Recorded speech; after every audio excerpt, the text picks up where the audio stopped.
আমরা দেখেছি যে বাংলাদেশের স্বাধীনতার পর থেকে বাংলাদেশ স্বৈর শাসনের অধীনে একাধিকবার গিয়েছে। বাংলাদেশে রাজনৈতিক অস্থিতিশীলতা একাধিকবার সৃষ্টি হয়েছে।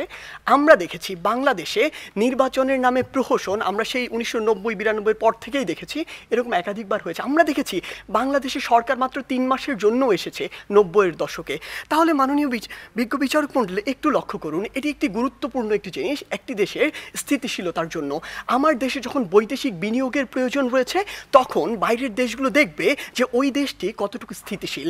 দেখুন আজকে যখন আমার তাজরিন ফ্যাশনে আগুন ধরে যায় তখন আমেরিকা তাদের সুবিধাগুলো দেওয়া বন্ধ করে দেয়। আজকে যখন দেখে বাংলাদেশের রাজনৈতিক অস্থিতিশীল পরিবেশ সৃষ্টি হয়েছে তারা তাদের বিনিয়োগ নিয়ে আশঙ্কায় থাকে।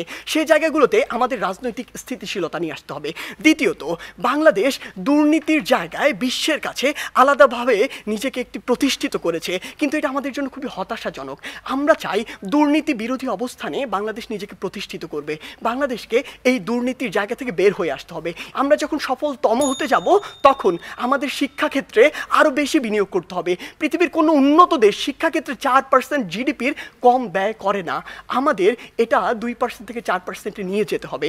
আপনি বলেছেন যে আমাদের যে বিষয়টি ঋণ মাথাপিছু আয়ের যে বিষয়টি, দেখুন আমরা যদি জাপানের দিকে তাকাই, আমেরিকার দিকে তাকাই, তাদের জনপ্রতি এটি 100%-এর উপরে, জাপানের 200%।